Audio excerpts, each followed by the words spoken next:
আমার মুসলমান বন্ধুগণ, কথাগুলো দিল দিয়া শুনে, হয়তো আমাদের লাইফ কামিয়াবি চলে আসবে।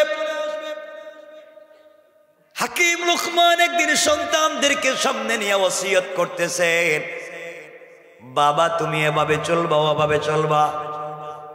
লুকমানের ছেলে দাঁড়িয়ে বলছে, আব্বাজান আপনি যে কথাগুলা বলছেন সব মানি বাবা, কিন্তু আমাকে ব্যবসা করে খাওয়া লাগবে, আপনি আমাকে কিছু টাকা দেন, পয়সা দেন, ব্যবসা করতে চাই। হাকিম লুকমান বলছেন, সন্তান আমার, তুমি যে ব্যবসা করবে এই পরিমাণ পয়সা আমার কাছে নাই, তোমাকে কেমনে দিব? আমার কাছে তো টাকা নাই তোমাকে দেওয়ার। সন্তান বলছে, আব্বাজান আপনি যদি কিছু টাকা আমারে দেন, ওই টাকা দিয়ে হালাল পথে বিজনেস করতে চাই। কারণ আল্লাহর রাসূলকে আল্লাহ জানাইয়া দিয়েছেন 100 ভাগ রিজিকের 95 ভাগ রিজিক হইল ব্যবসায়, আর 5 ভাগ রিজিক হলো বাকি পুরা দুনিয়ায়। আল্লাহু আকবার। এই জন্য আল্লাহ পুরা দুনিয়ার সমস্ত পয়গম্বরদেরকে দিয়ে ব্যবসা করাইছেন।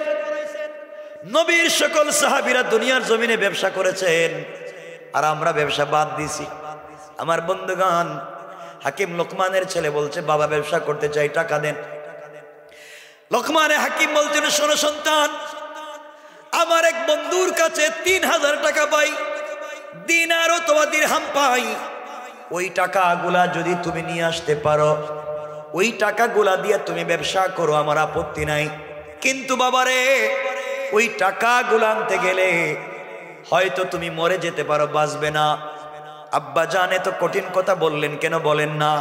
হাকিম লুকমান বলছেন, সন্তান রে, আমার বন্ধু কিন্তু এলাকায় থাকে না, অনেক দূরে সাগরের পারে থাকে। ওখানে যেতে যেতে তুমি ইন্তেকাল করতে পারো, মরে যেতে পারো। সন্তান বলছে, আব্বা জান বলেন কি হতে পারে, বলে দে। হাকিম লুকমান বলছেন, বাবা ওই টাকা আনার জন্য তুমি যখন ঘর থেকে বের হইবা, ঘর থেকে বের হয়ে যাওয়ার সময় আচ্ছা মতো 1 বোতল পানি নিবা, গ্লাস 1 বোতল পানি নিবা, পানি সঙ্গে করে নিয়ে যাইবা। ঘর থেকে বের হয়ে যাওয়ার সময় আল্লাহর উপরে ভরসা করে যাইবা, আল্লাহর উপরে ভরসা করে। ও সন্তান, রাস্তায় যাওয়ার পরে কিছু দূর যাওয়ার পরে দেখবা বিশাল বড় একটা মরুভূমি, যেদিকে চোখ যায় শুধু মরুভূমি আর মরুভূমি। ওই জায়গায় যাওয়ার পরে মরুভূমির বালিগুলো এত গরম হয়ে যাবে, তোমার পা দিলে পায়ের নিচের পাতার চামড়া জ্বলে যাবে। তোমার ব্যাগের ভিতরে যেই পানি আছে, ওই পানিগুলা গরম হয়ে টকবক করে উতরাবে। এমন বিপদে পড়ে যাইবা, এমন সময় তুমি মরেও যাইতে পারো। ও সন্তান, ওই বিপদ থেকে তোমাকে বাঁচা লাগবে। সন্তান বলছে, আব্বা জান ওই বিপদ থেকে বাঁচবো আপনি বলেন না কেমনে বাঁচবো? আপনি তো আল্লাহর অনেক কাছাকাছি, আল্লাহ আপনাকে হাকিম বানিয়ে দিয়েছে, আপনি বলেন এত বড় বিপদ থেকে আমি কেমনে বাঁচবো? তিনি বললেন, বলবো, শোনো। ও বাবা, আরো কিছু দূর যাওয়ার পরে তোমার ক্লান্তি আসবে, পানি পান করার দরকার পড়বে, তুমি তখন পানি খুঁজে পাইবা না। ও আমার সন্তান, তোমাকে একটা কথা বলে দিই, 2 রাকাত নামাজ পড়বা। ওই 2 রাকাত নামাজ পড়ে তুমি যখন ডান দিকে সালাম ফিরাবা, সালাম ফিরাইয়া দেখবা বিশাল মরুভূমির মধ্যখানে সুন্দর একটা জঙ্গল দেখা যায়। ও সন্তান, ওই জঙ্গলের কাছাকাছি চলে যাইবা। জঙ্গলে যাওয়ার পরে জঙ্গলের বিশাল বড় বড় সিংহ, বাঘ, ভাল্লুক তোমাকে খেয়ে ফেলার জন্য আসবে। ওই সময় আবার 2 রাকাত নামাজ পড়বা, আল্লাহর কাছে সাহায্য চাইবা, সালাম ফিরাইয়া দেখবা সব প্রাণীরা চলে গিয়েছে, তোমার তৃষ্ণার প্রয়োজন। ওখানে গিয়া দেখবা 2টা পাহাড়ের চিপা থেকে ঝর্ণার মতো ঠান্ডা পানি গড়াইয়া পড়ে যায়। ও সন্তান, ওখানে যাওয়ার পরে ইচ্ছা মতো পানি পান করবা। তোমার বোতল থেকে গরম পানি ফেলে দিয়া ঠান্ডা পানি নিবা। এরপরে যখন মানুষ ঠান্ডা পানি পান করে ক্লান্তি আসে, ঘুম আসে, সন্তান রে জঙ্গলের ভিতরে থাকবা না, খবরদার বের হয়ে যাইবা। বের হওয়ার পরে তোমার ক্লান্তি আসবে, আবার 2 রাকাত নামাজ পড়বা। কি নামাজ আমি বলে দিচ্ছি। 2 রাকাত নামাজ পড়ে যখন সালাম ফিরাবা, তাকায়া দেখবা যেই মরুভূমিতে একটা গাছ নাই, তরুলতা কিছু নাই, সালাম ফিরাইয়াই দেখবা ওই মরুভূমির মধ্যখানে বট গাছের মতো একটা বড় গাছ দেখা যায়। ও বাবা খবরদার, ওই গাছের নিচে ছায়ায় তুমি আশ্রয় নিতে যাইবা না। গাছের নিচে গেলেই তুমি মরে যাইবা। সন্তান বলছে আব্বা জান, মরেই যদি যাব তাইলে গাছের প্রয়োজন কি? ও বাবা, তুমি আবার 2 রাকাত সালাত পড়বা। সালাত পড়বার পরে তাকাইয়া দেখবা গাছের গোড়ায় একজন মুরব্বী বসে আছে। ওই মুরব্বী যদি তোমাকে ডাক দে, হাকিম লোকমানের ছেলে বলে, তাহলে বুঝবা আমাকে সে চিনে। সে যদি বলে তার রানের উপরে মাথা রেখে ঘুমিয়ে যাইতে, বিশ্রাম নিতে, তাহলেই তুমি কেবল ঘুমাইবা। আর সে যদি তোমাকে না বলে, তুমি ধারে কাছেও যাইও না, তুমি মরে যাইবা। ও আমার সন্তান, এতগুলা বিপদ থেকে যদি তুমি বেঁচে যাও, এতগুলা বিপদ থেকে যদি তুমি বেঁচে যাও, আমার মন বলছে গাছের গোড়ায় গেলেই তুমি মরে যাইবা। কিন্তু কুদু মুরব্বীকে যদি পাও, সে যদি তোমাকে পরামর্শ দেয়, তার পরামর্শ মতো চলবা। বাবারে, ওই জায়গায় তুমি বেঁচে যাও, এরপরে তুমি আবার লম্বা সফর করতে হবে। যাওয়ার সময় মুরব্বীকে বুঝাইয়া দেখবা সঙ্গে করে নিয়ে যাওয়া যায় কিনা। ওই মুরব্বীকে সঙ্গে করে যদি নিয়ে যাইতে পারো, সামনে যাওয়ার পর একটা বড় গ্রাম পাইবা, মহল্লা পাইবা। মহল্লায় যাওয়ার পরে 3 দিন তুমি থাকবা। ওই মহল্লার মানুষকে লোকমান হাকিম পরিচয় দিবা, লোকমান হাকিমের ছেলে। মানুষ তোমাকে আদর করবে, আপ্যায়ন করবে, ভালোবাসা দিবে। খবরদার বাবা, 3 দিনের বেশি থাকবা না। 4 নাম্বার দিন হয়ে গেলে তুমি মরে যাইতে পারো। ও বাবা, কেমনে বাঁচবো? ওই সময় 2 রাকাত নামাজ পড়বা। আমার আল্লাহ চাইলে তোমাকে বিপদ থেকে বাঁচাইয়া দিবে। 4 নাম্বার দিন যদি সকাল শুরু হয়ে যায়, এই এলাকার বিশ্ব সুন্দরী একটা মেয়েকে পুরা এলাকাবাসী মিলে তোমার কাছে বিয়ে দিতে চাইবে। খবরদার বাবা, তুমি বিয়ে করবা না। বিয়ে করলেই তুমি মরে যাইবা। আর যদি বিয়ে করাই লাগে, এই মুরব্বীর পরামর্শ নিবা, সাথে সাথে 2 রাকাত নামাজ পড়বা। আমার বিশ্বাস, এই নামাজের মাধ্যমে আল্লাহ তোমাকে বাঁচাইয়া দিবে। ওই বিপদ থেকে যদি তুমি বেঁচে যাও, গ্রাম থেকে আরো অনেক দূরে সাগরের পারে আমার বন্ধুর বাড়ি। বন্ধুর বাড়িতে গিয়ে দেখবা সাগরের পারে বাড়ি, 2 তলা বাড়ি। কাঠের বাড়ির 2 তলায় বন্ধু থাকে, তার সন্তানদেরকে নিয়ে নিচতলা খালি। বাবারে, সন্তান আমার বন্ধুর কাছে গিয়ে বললে টাকা চাইলেই টাকা দিবে না। আজ পর্যন্ত কত শত মানুষ তার কাছে পয়সা পায়। যত মানুষ টাকা চাওয়ার জন্য গেছে, কেউ ফিরে আসে নাই, সব মরে গিয়েছে। সবাই রে কেমনে মেরে ফেলে, রাত্রবেলা তার বাড়িতে থাকতে হয়। আমার মন বলছে তুমি যদি তার বাড়িতে থাকো, রাত্রবেলা তুমি মরে যাইবা। ও বাবা, তাইলে আমি গিয়ে লাভ কি? পয়সাও পাবো না, মরেই যাব। হাকিম লোকমান বললেন যদি যাওয়াই লাগে 2 রাকাত নামাজ পড়বা, ওই মুরব্বীর কাছে পরামর্শ চাইবা। আমার বিশ্বাস, বিপদে পড়ে গেলেও 2 রাকাত নামাজের ওসিলায় আল্লাহ তোমাকে বাঁচাইয়া দিবে। সুবহানাল্লাহ, জোরে বলেন। আপনার আওয়াজ যত কমতেছে, আমি সময় তত কমাইয়া দিতেছি। আমি কি সংক্ষেপ করে দেব? আপনার আওয়াজ যে কমে গেল একবার, সুবহানাল্লাহটা একটু জোরে কন, আর একটু জোরে কন।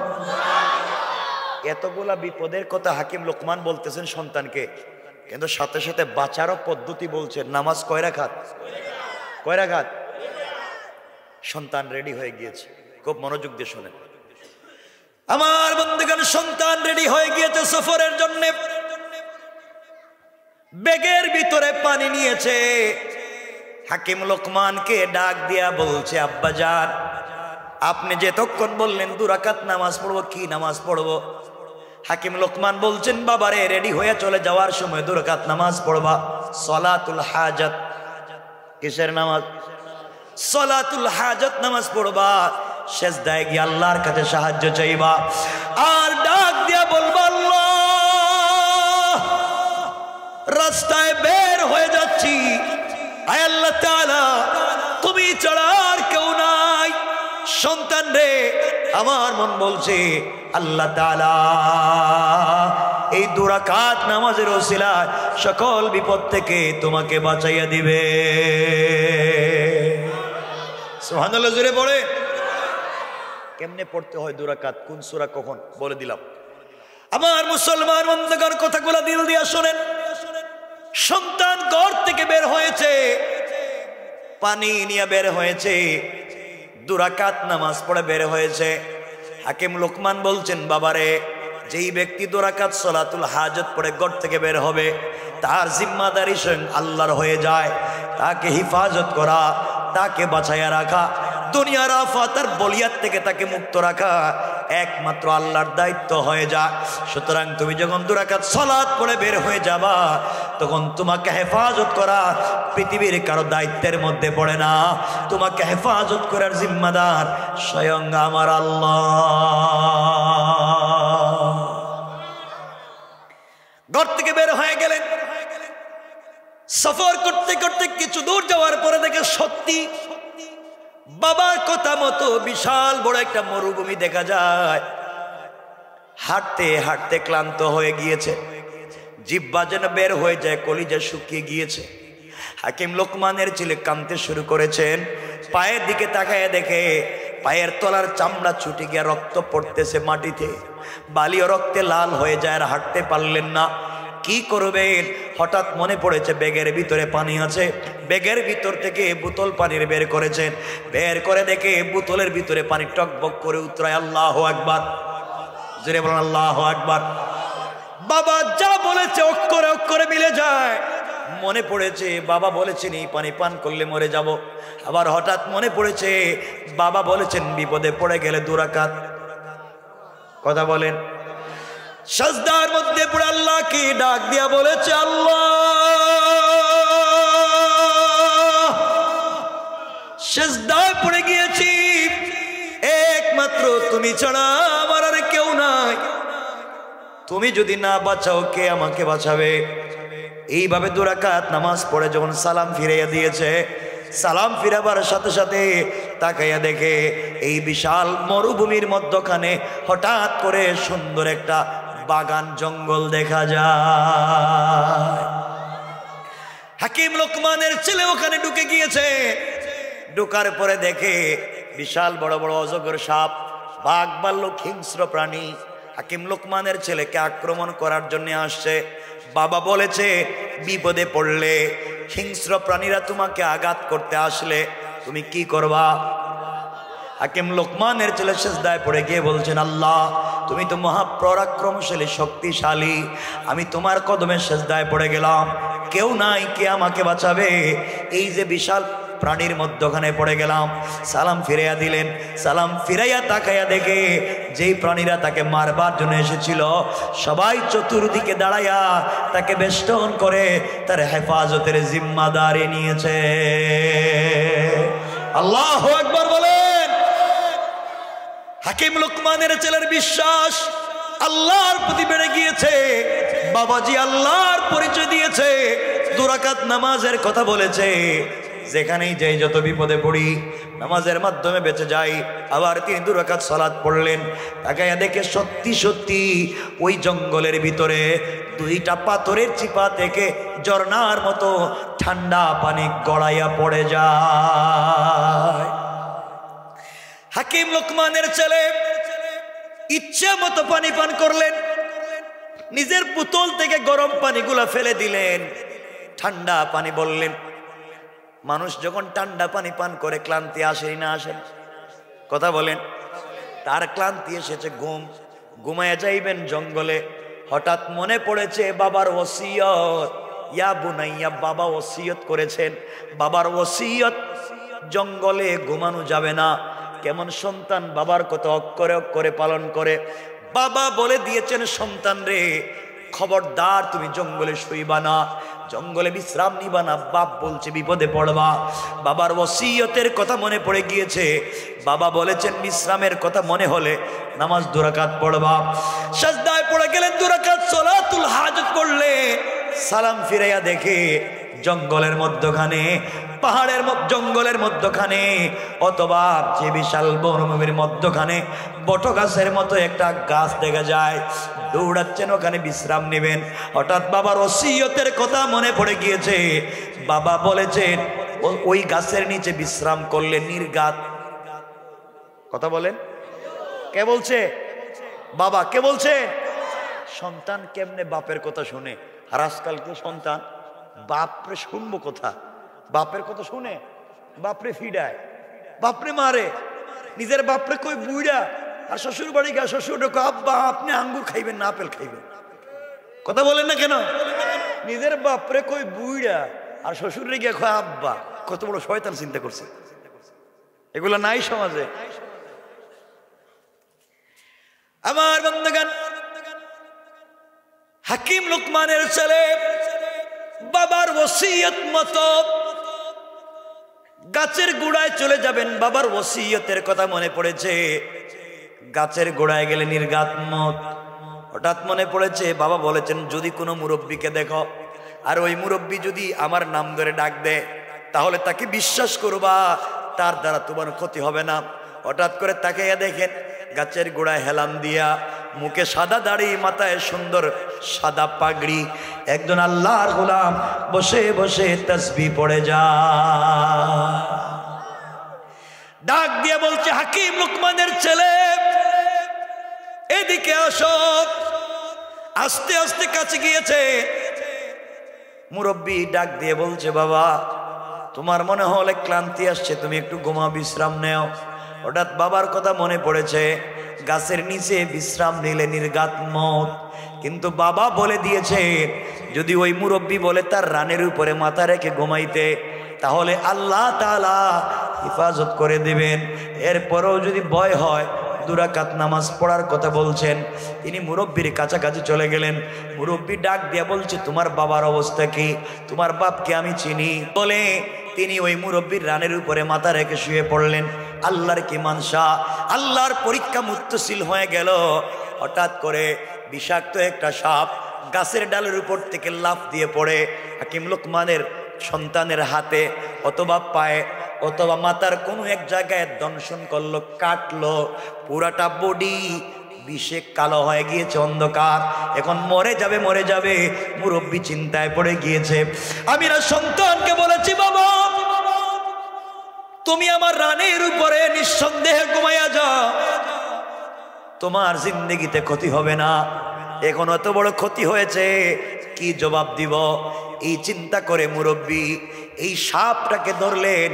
ডাক সাপটাকে তার মাথায় ধরে যেই জায়গায় আঘাত করে কেটে বিষ দিয়েছে ওই জায়গায় তার মুখটা আবার লাগাইয়া দিলেন।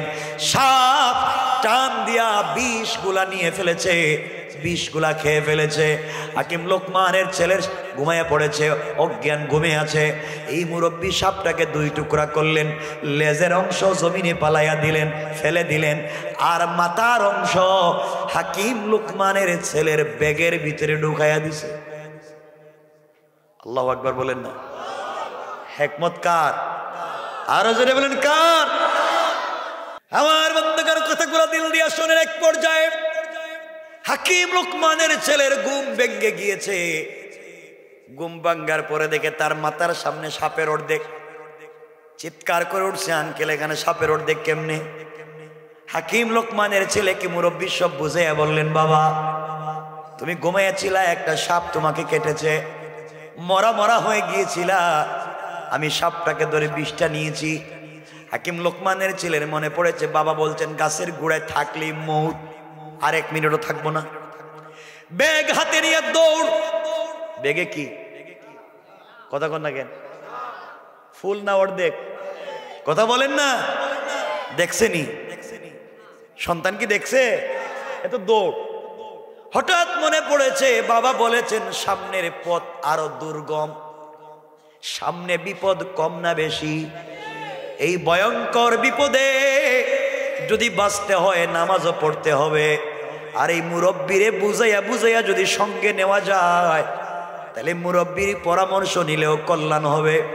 আবার ঘুরে এসে বলে আঙ্কেল আমি তো লম্বা সফরে যাই পয়সা আনার জন্য, আব্বার পয়সা, আপনি কি আমার সঙ্গে সফরে যাইবেন?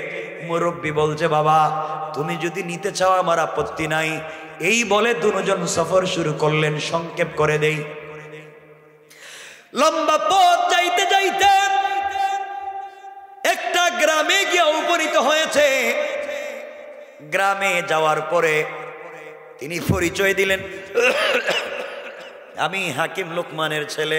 আমার মুসলমান বন্ধুগণ, কথাগুলো দিল দিয়া শুনেন কি বলতে চাই। হাকিম লোকমানের ছেলে নিজের পরিচয় দিলেন, বাবার পরিচয় দিয়েছে। বড় বাবার ছেলে পরিচয় দিয়েছেন। এলাকার মানুষ খেদমতে হাজির, হাদিয়া নিয়া খেদমতে হাজির। খুব সুখে শান্তিতে 3 দিন চলে গেল।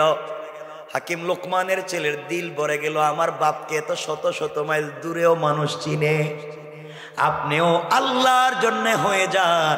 আল্লাহ বলছেন, কাউকে যদি আমি ভালোবাসা শুরু করি, গোটা দুনিয়ার সৃষ্টিকে বলে দেই তারাও যেন আমার বান্দাকে ভালোবাসতে শুরু করে দেয়। আল্লাহু আকবার। আল্লাহ বললেন, আমি যদি কাউকে ভালোবাসতে শুরু করি, আসমানের উপরে ফেরেশতাদেরকে বলে দেই, অমুকের ছেলে অমুককে আমি ভালোবাসি, তোমরাও ভালোবাসো। জিব্রাইল বলেন, আমিও ভালোবাসি। ফেরেশতারা বলে, আমরাও ভালোবাসি। আসমান দুনিয়ার সকল প্রাণীরা, এমনকি পানির নিচে পাথরের চিপায় পড়ে যে পিপিলিকাও হাঁটে, ওই পিপিলিকা পর্যন্ত তাদের জন্য দোয়া করে যায়। হাকিম লোকমানের ছেলে 3 দিন থাকলেন। বাবা বলেছেন, 4th দিন সকাল হয়ে গেলে বিপদ আছে না নাই? বলে গেছেন? 4th দিন সকাল হয়ে গিয়েছে।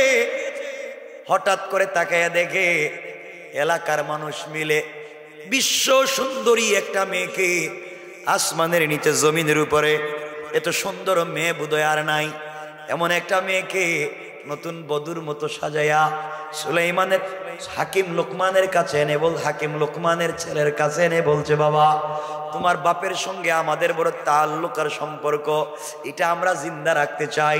তুমি আমাদের এই মেয়েকে বিয়ে করো। বিয়ে করলেই তোমাদের সাথে আত্মীয়তা বেড়ে গেল। কারণ দেখবেন, মা বাপ মারা যাওয়ার আগে পুরাতন আত্মীয়তার সঙ্গে নবায়ন করতে চায়। কথা বলেন না কেন? হয়তো ছেলের জন্য মেয়ে আনতে চায়, নাইলে নিজের মেয়েকে ছেলের কাছে দেয়, যে পুরাতন আত্মীয়তা জিন্দা রাখে। ঠিক কিনা? আপনাদের এলাকায় মনে নাই এটা? আচ্ছা, আমার বন্ধুগণ, হাকিম লোকমানের ছেলে মেয়ের চেহারার দিকে তাকাইয়া পাগল হয়ে গিয়েছেন। এত সুন্দর মেয়ে। হঠাৎ মনে পড়েছে, বাবা বলছেন বিয়ে করলেই মৌত।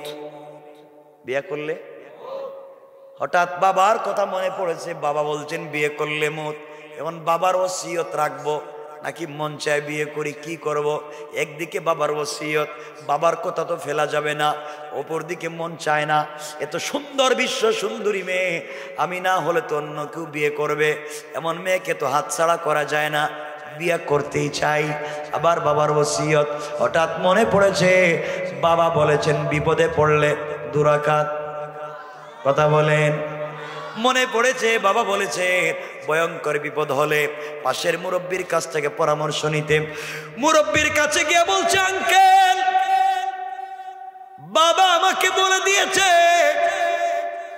চলার পথে যদি কোনো ভয়ঙ্কর বিপদে পড়ে যাই, 2 রাকাত সালাতুল হাজত পড়তে, আপনার কাছ থেকে পরামর্শ নিতে। ও আঙ্কেল, এই যে মেয়েটাকে আমার কাছে বিয়ে দিতে চায়, আব্বা বলেছেন বিয়ে করলেই মৌত, মরে যাব, কিন্তু আমার মন মানে না। এত সুন্দর একটা মেয়েকে যদি আমি বিয়ে না করি, অন্য তো কোনো পুরুষ বিয়ে করবে, আমি নিজে চাইও নিজে না চাইও বিয়ে করতে পারলাম না। আমার মন চায় মেয়েকে বিয়ে করি, কিন্তু বাবার ওসিয়ত। এখন আপনি বলেন কি করব? মুরব্বী ডাক দিয়া বলছেন, বাবারে তোমার মন কি চায়? আমার মন তো চায় বিয়ে করি। হাকিম লোকমানের ছেলেকে মুরব্বী ডাক দিয়ে বলছেন, বাবা 2 রাকাত সালাতুল হাজত পড়ো আর ওই মেয়েটাকে বিয়ে করে ফেলো। বিপদ যদি ভয়ঙ্কর হয়ে যায়, আমি তো তোমার সাথে আছি, আশা করি আল্লাহ তোমাকে বাঁচাইয়া দিবে। সুবহানাল্লাহ পড়েন, আরো জোরে বলেন। সংক্ষেপ কথা, বিয়ে করে নিলেন। বিয়ে হয়েছে মাত্র। বিয়ের পরে তিনি মুরব্বীকে সঙ্গে নিয়ে এলাকার বাজারে যাইবেন। রাস্তা দিয়া যখন হাঁটে, কিছু দূর যাওয়ার পরে দেখে এলাকার নারী পুরুষ আবাল বৃদ্ধ বনিতা ছোট ছোট বাচ্চারা হাকিম লোকমানের ছেলের দিকে তাকাইয়া হাসে, আঙ্গুল দিয়ে ইশারা করে এই যে যায়, এই যে যায়। তিনি ডাক দিয়া বলছেন কি হয়েছে, তোমরা শুধু আমাকে ইশারা দেও, কি করলাম? সবাই ডাক দিয়া বলে এই জন্য তোমার দিকে ইশারা করতেছি। তুমি হাকিম লোকমানের ছেলে? কি কয় হা। তুমি কি আজকে বিয়া করছো? কয় হা। আমরা এই জন্য এদিকে তাকাচ্ছি, তুমি তো আজকে রাত্রে মরে যাইবা। তোমরা কেমনে বুঝলে আমি মরে যাইব? এলাকার মানুষ বলছে পাগল রে, তোমার বাবা ছিলেন হাকিম, তোমার বাবার মতো জ্ঞানী পৃথিবীতে নাই, কিন্তু তোমার মতো বেওকুফ বোধহয় আসমানের নিচে আর নাই। তুমি কেমনে এই মেয়েটাকে বিয়ে করলে? নির্ঘাত তুমি বাসর রাত্রে মরে যাইবা। কেমনে রে এলাকার মানুষ, তোমরা কেমনে বুঝলে? আমরা জানি, কারণ এই মেয়েটার তোমার আগে আরো বিয়া হয়েছে 10টা। সবাই বলেন, তোমার আগে মেয়ের বিয়ে হয়েছে 10টা। সকল 10 জন স্বামী বাসর রাত্রে মারা গিয়েছে। আপনি 11 নম্বর, 10 জন মারা গেছে, আপনিও মারা যাইবেন। এই জন্য হাসতেছি, তোমার মতো বোকা হাম্মকার নাই, তুমি নিশ্চয় আজকে মরবা। এই কথা শোনার পরে কি ভিতরে ফানি ঠিক আছে? কথা বলে কই কি বাপ তো কইছিল বিয়ে করলে মরবো, বিয়ে করছিলাম কেনে? মৌত। হাকিম লোকমানের ছেলে কামতেছে, মুরব্বীরে জোড়া ক হুজুর আঙ্কেল এখন তো মৌত ছড়ার পথ নাই, বিয়ে করছিলাম কেন? হের নাকি 10টা বিয়ে হয়েছে। চেহারার দিকে তাকায় দিলাম, জিন্দিগিতে মনে হয় কোনো ছেলের এই দেখে নাই, আর হেরা আর 10টা কাম সেরে লইছে। আমি এখন কি করতাম? আমি তো 11 নম্বর, 10 জন মরছে, আমি 11 নম্বর, তো বাসার পদ্ধতি নাই। চলেন দুজন ভাগি। কই ভাগতেছে, পলায়ন করতেছে। দুজন যখন এলাকা ছেড়ে চলে যেতে চায়, ওই মেয়েটা পুরো এলাকায় লোক লাগাইয়া রাখছে যেন ভাগতে না পারে। পড়ছে নি বিপদ। হাকিম লোকমানের ছেলে বলতেছে আঙ্কেল, বাবা বলছিলেন বিয়ে করলে বিপদ, কেন বিয়ে করলাম? কিছু দূর যাওয়ার পরে দেখে মানুষ বাঁশ কাটে। জিজ্ঞাসা করে কি রে তোমরা বাঁশ কাটো কেন? কই তোমার কবরের বাঁশ। চিন্তা করেন, আমি জীবিত, আমার কবরের বাঁশ কাটতেছে, মানে তার উপর দিয়ে কি মুসিবত যায় চিন্তা করেন। আমার জিন্দা মানুষের বাঁশ কাটা হইতেছে, কি বিপদ। হুজুর আর বাসা গেলই না, এখন ভাগেন। কারো দৌড় দিছে, দৌড়। কিছু দৌড় যাওয়ার পরে দেখে কিছু মানুষ কাফনের কাপড় দৌত করে। জিজ্ঞাসা করে কি রে তোমাদের কাছে কাফনের কিসের কাপড়? কই তোমার। কার?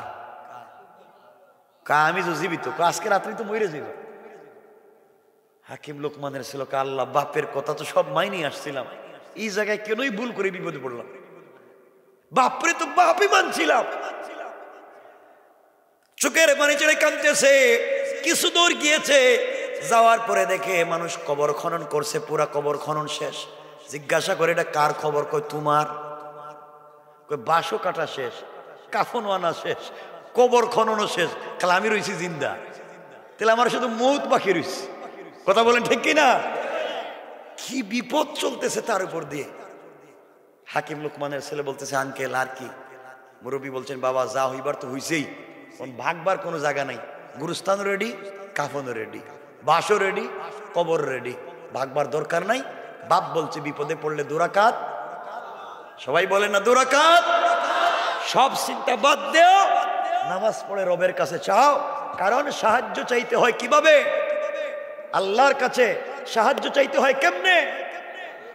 নামাজ পড়ে আর সবরের মাধ্যমে। কেমনে? আর সবরের মাধ্যমে। আমার মুসলমান বন্ধুগণ, হাকিম লোকমানের ছেলের গভীর রজনী হয়ে গিয়েছে, আমাদেরও রাত্র গভীর। তিনি বাসর রাত্র যাইবেন, সব রেডি। এদিকে ডুম সিনেনি, ডুম। ডুম কি? লাশ কাটে, লাশ দাফন করে। হেরাও দেখে বাড়িতে বসে রয়েছে। হাকিম লোকমানের ছেলেকে বিষয় কি? আমি তো জিন্দা, সব দিকে রেডি, আমার কি এরা ইচ্ছা করে মারবো না? আমি কেমনে মারবো? মুরব্বীর জিকা হুজুর কি করতাম? আমি তো বাসর রাত্রে বউর কাছে যাইতামই না। 10 জনডে মাইরা ফেলাইছে, এটা কত বড় জিন্নাত চিন্তা করেন। আমার গেলে তো মেরেই ফেলাই দিব। হাকিম লোকমানের ছেলেকে মুরব্বী বলছেন বাবা যাওয়ার আগে 2 রাকাত নামাজ পড়ে যাইবা, আর আমি বাহিরে আছি, আমার বিশ্বাস তোমার কিছু হবে না। সুবহানাল্লাহ বলেন না, আরো জোরে বলেন। বাবা, ঘরে যাওয়ার পরেই স্ত্রী তোমার সাথে মেলামেশা করতে চাইবে, তুমি কোনোভাবে রাজি হইও না। বউ যত চাপাচাপি করো, যদি চাপাচাপি করে তোমার সাথে মেলামেশা করার জন্য, তুমি বলবা যে আজকে রাত্র তো একজন আরেকজনকে চিনার রাত্র, এভাবে কাটাইয়া দেই। এরপরেও যদি চাপাচাপি করে, তুমি বলবা আমি অজু করে আসি, বদনা দো, প্রস্রাব করে আসি, বদনা লুটা যাই আছে দেও, আমি বাহির থেকে প্রস্রাব করে আসি, অজু করে আসি, এই বলে বদনা নিয়ে দৌড় দিবা। কি দিবা? দৌড় দিতাম, দরজা লাগে যদি মাইরে ফেলে, আমার 10 জন মাইরে ফেলাই দিছি, আর আমি তো বাঁচার কোনো পদ্ধতি নাই, দৌড় দিও। আমার বন্ধুগণ, হাকিম লোকমানের ছেলে 2 রাকাত নামাজ পড়লেন, ঘরের ভিতরে ঢুকে গেলেন। স্ত্রী তার সঙ্গে মেলামেশা করতে চাইল। তিনি বললেন, স্ত্রী রে, মেলামেশা করব ঠিক আছে, কিন্তু আমার অজু ইস্তেঞ্জার প্রয়োজন, আমি একটু ওয়াশরুমে যাবো, আমাকে একটা বদনা দেও, কথা দিলাম আমি আবার আসব। এই বলে স্ত্রীর কাছ থেকে সময় নিয়া বদনা লুটা অথবা যে কোনো জিনিস পানির নিয়া এক দৌড়ে মুরব্বীর কাছে এসে বলে, হুজুর এই বদনা নেন, আমারে বাঁচান। একবার বাইরে এসি, আর ঢুকতাম না, বাচ্চা গেছি গেছে, তো আর ঢুকতাম না। হাকিম লোকমানের ছেলেকে মুরব্বী বলছেন, বাবা অজু করে আসো, প্রস্রাব করে ইস্তেঞ্জা করে অজু করে আসো, বদনা আমার কাছে রেখে দাও। হাকিম লোকমানের ছেলে বদনা অথবা পাত্র যেটাই ছিল রেখে দিলেন। হাকিম লোকমানের ছেলে গেছেন অজু করতে। এদিকে হাকিম লোকমানের ছেলের ব্যাগের ভিতরে সাপ অর্ধেক আসেনি। সবাই বলেন আছে। অর্ধেক সাপ বের করেছে, বদনার ভিতরে মুরব্বী ঢুকাইয়া দিয়েছে, বদনার মুখটা বন্ধ করে দিয়েছে। হাকিম লোকমানের ছেলে এসে বলছে, আঙ্কেল কি করব? বাবা 2 রাকাত নামাজ পড়ো, সালাতুল হাজত পড়ো, কান্না করে এরপরে যাও। হুজুর এখন গেলে তো মনে হয় আর বাইরে আইতাম না, মাইরেই ফেলাই দিবে, যাও তুমি, আল্লাহ তোমাকে বাঁচাইয়া দিবে। 2 রাকাত নামাজ পড়েছে, ডাক দিয়ে বলেন, বদনা নিয়ে যাইবা। ঘরে যাওয়ার পরে স্ত্রী তোমার সঙ্গে মেলামেশা করতে চাইবে, তুমি বলবা অবশ্যই মেলামেশা করব, শর্ত একটা, তুমি এই বদনায় প্রস্রাব করা লাগবে। মহিলা মেয়েটা যদি তোমার স্ত্রী প্রস্রাব করতে রাজি হয়ে যায়, প্রস্রাব করার পরে বদনা নিয়ে দিবা এক দৌড়, আবার আমার কাছে আইবা, এরপরে আমি যা বলবো তাই করবা। আমার মন বলতেছে আল্লাহ তাআলা আজকে তোমাকে বাঁচাইয়া দিবে। সুবহানাল্লাহ জুড়ে বলেন। হুজুর আপনি যাই আমারে বলেন, যাই ওয়াজ করে বুঝান, আমার মনে হয় আর বাইরে আইতাম না আজকে। হাকিম লোকমানের ছেলে ঘরের ভিতরে ঢুকলেন, স্ত্রী তার সঙ্গে মেলামেশা করতে চাইলেন। তিনি বললেন, স্ত্রী রে, তুমি এই বদনার ভিতরে প্রস্রাব করতে হবে, শর্ত একটাই, এরপরে আমি মেলামেশা করব। স্ত্রী কোন উপায়ান্তর না পেয়ে ওই জায়গায় প্রস্রাব করলো। প্রস্রাব করার পরে হাকিম লোকমানের ছেলে বদনা নিয়ে দিছে এক দৌড়ে বাহিরে আসছে, কাঁপতেছে মুরব্বীকে জড়াইয়া। মুরব্বী বলছেন, বাবা বদনাটা উল্টাইয়া দাও। উল্টাইয়া দিয়েছে, উল্টানোর সাথে সাথে কি আজীব কারবার, তাকাইয়া দেখে বিষাক্ত একটা সাপ অর্ধেক, আরো ছোট ছোট কালো 2টা বিষাক্ত সাপ দেখা যায়। হাকিম লোকমানের ছেলে কান্না করে ডাক দিয়া বলছে, আঙ্কেল আর হয়তো আমি বাঁচবো না, আমি রাত্রে মরে যাব। আমি যদি মরে যাই, আমার বাবার কাছে আপনি খবর পৌঁছাইয়া দিবেন। বাবার সবগুলা কথা মানছি, একটা ওসিয়ত না মানবার কারণে এত বিপদে পড়ছি, এই কথাটা বাপরে বইলা দিয়েন। হাকিম লোকমানের ছেলেকে মুরব্বী বলছেন, বাবা এখানে 3টা সাপের কোনো কাহিনী জানো কি? কয় না। ও বাবা, তোমার ব্যাগের ভিতরে অর্ধেক সাপ আমি আগে রেখেছিলাম, গাছের নিচে তোমাকে যে সাপ কাটছিল অর্ধেক কেটে ফেলে দিয়েছিলাম, অর্ধেক তোমার ব্যাগের ভিতরে রেখে দিয়েছি। তুমি বদনা নিয়ে যখন আসছিলা, ব্যাগের ভিতর থেকে অর্ধেক সাপ বের করে বদনার ভিতরে দিয়েছিলাম। আর তুমি যখন ওটা নিয়ে গিয়েছ, তোমার স্ত্রী যখন এই বদনার ভিতরে লুটার ভিতরে প্রস্রাব করতে গিয়েছে, তোমার স্ত্রীর পেটের ভিতরে আগে থেকেই ভিন্ন একটা ঘটনার কারণে, ভিন্ন একটা কাহিনীর কারণে, ভিন্ন একটা বিষয়ের কারণে তার পেটের ভিতরে বিষাক্ত দুইটা বাচ্চার জন্ম হয়েছে, বিষাক্ত দুইটা সাপের বাচ্চার জন্ম হয়েছে। বিষাক্ত একটা সাপের বাচ্চা দুইটা কেন জন্ম নিয়েছে, ঘটনা কি ভিন্ন ঘটনা আছে। এই দুইটা সাপ তার পেটের ভিতরে ছিল যখন তার 10 জন স্বামী মারা গিয়েছে। যখনই তার সাথে মেলামেশা করতে গিয়েছে ওই বিষাক্ত সাপ দুইটা তাকে দংশন করত, এই জন্য 10 জন স্বামী মারা গিয়েছে। আমি অর্ধেক সাপ তার বদনার ভিতরে দিয়েছি। তোমার স্ত্রী যখন প্রস্রাব করতে গিয়েছে, সাপে জিদ বেশি, একটা আরেকটারে দেখতে পারে না, ওদের জিদ বেশি। ওরা যখন দেখছে বাহিরে আরেকটা সাপ ওকে মারবার জন্য বের হয়ে গিয়েছে, তোমার স্ত্রী পুত পবিত্র হয়ে গিয়েছে, তোমার স্ত্রীর ভিতরে আর কোনো সমস্যা নাই। এখন মেলামেশা করলে আর তুমি মরে যাইবা না। আল্লাহু আকবার। ও হুজুর পায়ে ধরে আর যাইতামি না, আর যাইতামি না এর ঘরের ভিতরে, মইরা গেলে আর যাইতামি না। এখন এই মেয়ের ভিতরে সাপের বাচ্চা দুইটা আসলো কুত্তেকে, এর একটা কাহিনী আছে, এটা আজকে কইতাম না তো কইছি, সংক্ষেপে কইতাম না। রাত্র কয়টা হয়েছে? 1:45 হয়ে গেছে।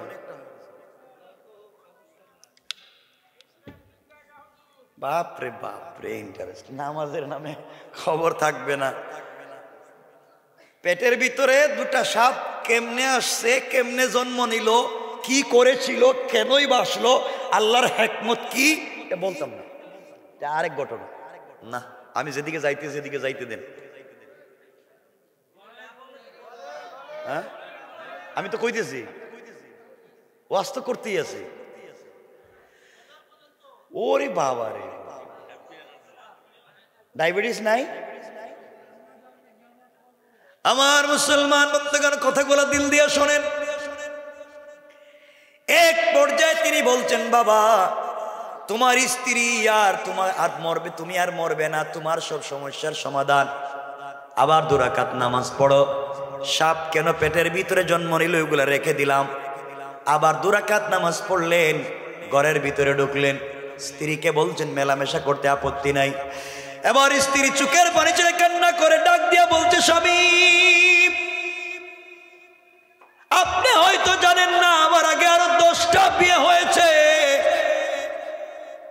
কোন স্বামীর সাথে আমার সংসার হয় নাই। ফুলসজ্জার রাত্রে সবাই মরে গিয়েছে, আমার জিন্দেগি এভাবেই কেটে যাবে, হয়তো আমার জিন্দেগিতে কোনো স্বামীর ঘর করা হবে না। আপনি আমাকে ক্ষমা করে দিবেন। 10 জন মরছে, আপনিও মরবেন। হাকিম লোকমানের ছেলে কয়, মুরব্বী কইছে মরতাম না, বউ দেখি কয় মরে যাবি। আল্লাহু আকবার কইলেন না? বউ তো আসল ঘটনা জানে, কথা বলেন জানে। আবার বন্ধু করে এক পর্যায়ে স্ত্রী কান্নাকাটি করছে। 2 জন রাত্রবেলা মেলামেশা করলেন, 2 জন দুদিকে ঘুমিয়ে পড়লেন। ফজরের শেষ হইয়া সূর্য উদয় হয়ে গিয়েছে, কেউ কারো খবর নাই, ঘুমিয়ে আছেন। এদিকে ডুমেরা চিন্তা করে, প্রতিদিন তো একটা মরে একটা বাইর হয়, আজকে দেখি কেউ দরজা খুলে না, কারণ কি? কথা বলে, প্রতিদিন তো দেখি একটা মরে আর একটা দরজা খুলে বাইরে, আজকে দেখি কেউ খুলে না, দুটাই মনে মরছে। ডুমেরা দরজা ভেঙ্গে ঘরের ভিতরে ঢুকছে, ঢুকে দেখে 2 জন 2 দিকে শুয়ে আছে। হাকিম লোকমানের ছেলে মরে গেছে মনে করে তার পায়ে ধরে দিছে টান। মরছে না জিন্দা? কথা বলেন, পায়ে ধরে দিছে টান। হাকিম লোকমানের ছেলে দাঁড়ায় গেছে। এরা চিন্তা করে 10টা মরছে, আমরা তো লাশ নিতে আসলাম, এটা দিকে জিন্দা মনে করছে, এটা মানুষ না জিন্নাত, দিছে দৌড়। ডুমেরা বড়ইয়া দিছে দৌড়। পাবলিকে দৌড়াও কেন? কইটা জিন্নাত, এটা মানুষ না, এটা মরে নাই, দিছে দৌড়। কিছুক্ষণ পরে বউ ঘুম ভাঙছে, ঘুম ভাঙ্গার পরে দেখি হে মরে নাই, হেও দিছে দৌড়। কই মরলো না দেখি, সব মরে গেছে গা, এ দেখি মরলো না, আজকে দিছে দৌড়। সবাই দৌড়ায়। হাকিম লোকমানের ছেলে বারবার বুঝাতে চাইলেন, আসলে আমি লোকমানের ছেলেই। ঘটনা পুরোটা বর্ণনা করলেন, সব ঘটনা খুলে বললেন, সবাই বুঝলো। আমার বন্ধুগণ, এখানে আরো কিছু কথা আছে। সবাই বুঝার পরে স্ত্রীকে বুঝাইয়া বললেন, তুমি এখানে থাকো, আমার সফরের উদ্দেশ্য বিয়ে। হাকিম লোকমানের ছেলের সফরের উদ্দেশ্য বিয়ে নাকি টাকা? কথা বলেন। আমরা তো এখন টাকায় যাইতেই পারলাম না, বিয়াতে আটকে যাইতেছি। বললেন তুমি এখানে থাকো, আমার পয়সা লাগবে। মুরব্বীকে সঙ্গে নিয়ে সফর শুরু করলেন। যেতে যেতে যেতে যেতে চলে গেলেন ওই মুরব্বীর ওই আঙ্কেলের কাছে। বাপের বন্ধুর কাছে গিয়ে দেখলেন সাগরের পাড়ে দুতলা কাঠের বাড়ি। নিজের বাবার পরিচয় দিয়া বলছেন, আঙ্কেল আমি হাকিম লোকমানের ছেলে, আমার বাপ আপনার কাছে 3000 দিনার অথবা দিরহাম পায়, টাকাটা দিয়া দেন, আমি আসছি। মুরব্বী ডাক দিয়া বলছে, বাবা যে কেউ আমার কাছে টাকা পাইলে আমি কিন্তু সরাসরি টাকা দেই না, আমার বাড়িতে রাত্রবেলা থাকতে হয়, সকালবেলা কিন্তু আমি টাকা দেই। হাকিম লোকমান বলে দিয়েছেন, বাবা রাত্রবেলা থাকলে বাঁচার কোনো সম্ভাবনা। কথা বলেন, মনে পড়েছে বাবা বলেছেন যদি রাত্রবেলা থাকতেই হয় 2 রাকাত নামাজ পড়তে হবে, বিশেষ প্রয়োজনে মুরব্বীর পরামর্শ নিতে হবে। রাত্রবেলা সিদ্ধান্ত নিলেন, মুরব্বীকে বলেন, আঙ্কেল কি করা যায়, যা হয়েছে আমরা থেকে যাই। সিদ্ধান্ত নিলেন, রাত্র থেকে গেলেন। উপরে 3 রুম, 1 রুমে মুরব্বী থাকে, 2 রুমে তার 2টা ছেলে থাকে। আর যারাই যায় পয়সার জন্য তাদেরকে নিচতলার রুমে দেয়। নিচতলার রুমে থাকে, সাগরের পারে তার বাড়ি। অর্থাৎ রাত্রবেলা সাগর থেকে জলোচ্ছ্বাস আসে, নিচতলায় পানি ঢুকে যায়, বাহির দিকে তালা মেরে দেয়, ঘরের ভিতরে লুনা পানিতে মানুষ মরে যায়, সকালবেলা লাশ বাসায়া দেয়, কাউরে টাকা দেয় না। চিন্তা করছেন ভালো না খারাপ? কথা বলেন না কেন? আমাদের দেশে অনেক লোক আছে না, মানুষ ঋণ পায়, ঋণ যার কাছে পাইবেন এখন আপনি ভিক্ষা করতে হবে, তার কাছে পয়সা দিবেই না। কথা বলেন না কেন? হাকিম লোকমানের ছেলে গভীর রজনীতে যখন দেখলেন ভয়ঙ্কর ভাবে জলোচ্ছ্বাস আসতেছে, দুজন ঘরের দরজা ভেঙে বের হলেন। দোতলায় গিয়া ওই মুরব্বীর 2 ছেলের রুমের ভিতরে নক করলেন, বলছেন, বাবা তোমরা দরজা খোলো, আমি হাকিম লোকমানের ছেলে, তোমার বাবার সঙ্গে দেখা করতে এসেছিলাম। আমরা নতুন মানুষ, এলাকায় আমাদের বাড়ি ঘর নাই, নিচতলায় আমাদের ভয় হয়, তোমাদের ঘরে কি আমাদেরকে রাত্রবেলা থাকবার জায়গা দিবা? দোতলায়, সকাল হয়ে গেলে আমরা চলে যাব। 2 ভাই তো আসল ঘটনা বাপের জানে না কীর্তিকলাপ। তারা যখন হাকিম লোকমানের ছেলের নাম শুনছে, 2 ভাই বলছে, আপনারা 2জন মেহমান আমাদের রুমে থাকেন, আমরা নিচে গেলাম। আমার বন্ধুগণ 2 ভাই যখন নিচে গিয়েছে, হাকিম লোকমানের ছেলে দোতলায় গিয়েছেন। গভীর রাত্রে জলোচ্ছ্বাস আসছে, নিচতলায় পানি ঢুকছে, মুরব্বীর 2 ছেলে নিচতলায় মরছে। কথা বলেন, কথা বলেন। আপনি পাবলিক রে ঠকাইবেন, আল্লাহ যে দিন ধরবে ওই দিন কিন্তু অস্তিত্ব রাখবে না। ঠিক কিনা বলে? আমার আল্লাহ কোরআনে বলছেন, ইন্না কাইদাশ শাইতানি কানা দাঈফা। আল্লাহ বলছেন, তোমরা যত কৌশল করো রে, তোমাদের কৌশল আমি আল্লাহর কাছে মশা মাছির চাইতে আরো বেশি দুর্বল। কোন ঠিক কিনা? তোমরা চাইছো, তুমি চাইছো হাকিম লোকমানের ছেলেকেও মারবা, তার বাপের পয়সাও দিবা না। আর আমি আল্লাহ কৌশল করছি, পয়সাও দিবা, তোমার ছেলেদেরকেও নষ্ট করবা। সকাল হয়ে গিয়েছে, মুরব্বী ঘুম থেকে উঠছে, নিচতলায় এসে হাকিম লোকমানের ছেলের লাশ বের করবে। এসে দেখে লোকমান হাকিমের ছেলের ঘরে তার 2 ছেলের লাশ। তার এলা গেল কই? দোতলায় গিয়ে দেখে তার ছেলের রুমে হাকিম লোকমানের ছেলে। এই যে পরিবর্তন ব্যবধান করেছেন কে? আর জোরে বলেন কে? এই জন্যে মানুষকে ঠকাবার জন্য কৌশল করবেন না, আপনি কৌশলে হারবেন, কারণ আল্লাহর কৌশল বড়। আমার আল্লাহ কোরআনের আরেক জায়গায় বলছেন, ওয়া মাকারু ওয়া মাকারাল্লাহ ওয়াল্লাহু খায়রুল মাকিরিন। আল্লাহ রাব্বুল ইজ্জত ওয়াল জালাল বলছেন, তোমরা কিসের কৌশল করো রে? তোমাদের কৌশলের চাইতে আমার আল্লাহর কৌশল আরো 1000 গুণ বড়। কোন সুবহানাল্লাহ। বিপদে পড়ছে, এখন 3000 টাকাও দিছে। হাকিম লোকমানের ছেলে টাকা নিয়ে এখন চলে আসবেন। কিছু দূর আসার পরে মুরব্বী বলতেছে, বাবা টাকাও পাইলা, বিয়েও করলা, সকল বিপদ থেকে বাঁচলা। আমি তোমাকে তো পরামর্শ দিয়ে বাঁচাইয়া দিলাম, যা পাইছো তোমার অর্ধেক আমার অর্ধেক।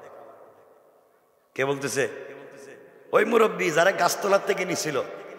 হাকিম লোকমানের ছেলে চিন্তা করলো, মুরব্বী যেভাবে অর্ধেক অর্ধেক চাইতেছে, কয় যদি আমার বউরও অর্ধেক, তাহলে তো মহাবিপদ। বিয়ে করছি, কম মুরব্বী, বাবা যা টাকা পয়সা পাইছি সব আপনি নিয়ে যান, বউ আমারে দিয়ে দেন, ভাগ ভাগ।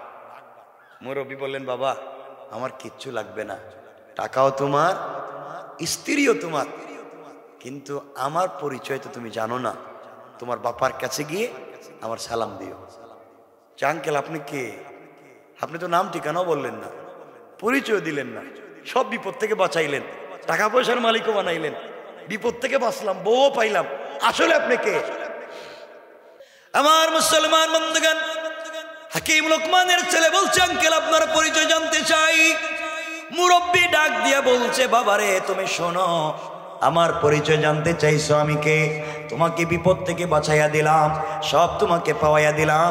আমি দুনিয়ার সাধারণ কেউ না, আমি হলাম আল্লাহ তাআলার একজন রহমতের ফেরেশতা। আল্লাহু আকবার। তো রহমতের ফেরেশতা আমার সাথে কেন? তোমার সাথে আমার কারণ তুমি যখন ঘর থেকে বের হওয়ার সময় 2 রাকাত সালাতুল হাজত পড়ে বের হয়েছো। আল্লাহ তাআলার ঘোষণা, যেই ব্যক্তি ঘর থেকে বের হওয়ার সময় সালাতুল হাজত পড়বে, তাকে হেফাজত করবার জন্যে আল্লাহ তাআলা একজন ফেরেশতা নির্বাচন করে নির্ধারিত করে দেন। ওই ফেরেশতা ওই গোলামটাকে সারাদিন হেফাজতে রাখে, ঝামেলা থেকে বাঁচাইয়া দেয়। তুমি এত এত এত এত নামাজ 2 রাকাত করে পড়ছো, আল্লাহ তাআলা তোমার সালাতুল হাজতের উপরে খুশি হইয়া সশরীরে আমাকে পাঠাইয়া দিয়া সালাতুল হাজতের বরকতে আমি রহমতের ফেরেশতাকে মানুষের সুরত ধরাইয়া তোমার পাশে পাশে রাইকা সকল বিপদ থেকে আমার আল্লাহ তোমাকে বাঁচাইয়া দিয়েছে। আল্লাহু আকবার। কয় রাকাত নামাজ? কয় রাকাত? ওই সময় কি নিয়মে নামাজ হতো আমাদের জানার দরকার নাই। হাকিম লোকমানের সময় কেমনে নামাজ হতো জানার দরকার নাই। এই 2 রাকাত নামাজ যদি পড়তে হয়, প্রথম রাকাতে সূরা ফাতিহার পরে কুল ইয়া আইয়ুহাল কাফিরুন, দ্বিতীয় রাকাতে সূরা ফাতিহার পরে কুল হুয়াল্লাহু আহাদ। আপনি যত সময় নামাজে দাঁড়াবেন তত সময় রুকুতে থাকবেন, তত সময় সেজদায় থাকবেন, সমান সমান কায় মনোচিত্তে কায় মনোবাক্যে দিলকে নরম করে চোখের পানি ছেড়ে দিয়া যা চাইবেন সেজদায় গিয়া নিজের মন মতো করে নিজের বাসায় দোয়া করবেন। আপনি যখন সালাতুল হাজতে সেজদায় গিয়া দোয়া করবেন, আল্লাহর রাসূল বলেছেন দোয়া করে সালাম ফিরাবার আগে আগে আমার বান্দার আমার উম্মতের দোয়াকে আল্লাহ কবুল করে নেয়। সুবহানাল্লাহ জুড়ে বলেন। এখন হাকিম লোকমানের ছেলে কেমনে বাড়ি পর্যন্ত আইবেন, টাকা নিয়ে কেমনে আইবেন, আর এই মুরব্বী রাস্তা থেকে কেমনে নাই হয়ে যাবে, সব কথা রাইখা দিলাম। আর জামনা যাইতাম না, আমি আগে কিছু কইতাম না, 1-2 মিনিট কইতাম না, আমাকে দেয়ার হবে না। আপনারা ভাই, আমি অসুস্থ মানুষ, দেখতেছেন কাশি দিচ্ছি, এখানে কথা বলতে স্যার কাশি দিচ্ছি, অসুস্থ, তাও এত লম্বা সময় কথা বলছি 1টা পর্যন্ত। একটা জায়গায় তো আসছি, ছেলেটারে পৌঁছে দিতাম, ওরে বাবা রে, আজকে পৌঁছে দিতাম না, হে যেখানে আছে তার বউর কাছে দিতাম না, হে যেখানে আছে এখানে থাকো, দেখি কেমনে যায়। হে বাবারে, একটা হয়ে গেছে, আর কত ওয়াজ করতাম, একটা অসুস্থ মানুষ তো, এতক্ষণ ওয়াজ করার পরে আপনারা শান্তি পান না, কিন্তু আমারা কষ্ট দিবেন। শোনেন, আপনাদের জন্য দোয়া থাকবে। আমি তো এমনি আশা হয় না, আমার আশা হয়, আমি অনেকগুলো প্রোগ্রাম শহরে আসি, আল্লাহ যদি আনায়নি আমাকে, আমি কথা বলবো না, পুরো আলোচনায় বোঝাতে চাইলাম নিজেকে পরিশুদ্ধ করেন, নিজের চরিত্র ঠিক করেন, ভাব ভঙ্গি ধরলেই জান্নাতে যাওয়া যাবে না, নিজের চরিত্র পরিশুদ্ধ করা লাগবে। হাকিম লোকমানের ছেলের ঘটনা দিয়ে দুটো বুঝাইলাম। এক, 2 রাকাত সলাতুল হাজত পড়লে সব বিপদ থেকে বাঁচবেন। 2 বুঝালাম একটা বাচ্চা কি পরিমাণ আদর্শবান হলে পদে পদে বাবার ওসিয়তকে মনে রাখে। আজও যদি আমরা সন্তানেরা আমাদের মা বাপের ওসিয়তকে আমাদের জিন্দিগির পণ আর প্রতিজ্ঞা বানাইয়া ফেলাই, আমরাও জিন্দিগিতে আর হারবো না, ঠকবো না। আমাদেরকে বাঁচাইয়া দিবেন কে? এই কথাই বুঝাতে চাইলাম। আল্লাহ আমাদের সবাইকে কবুল করুক। সকলে পড়েন আমিন।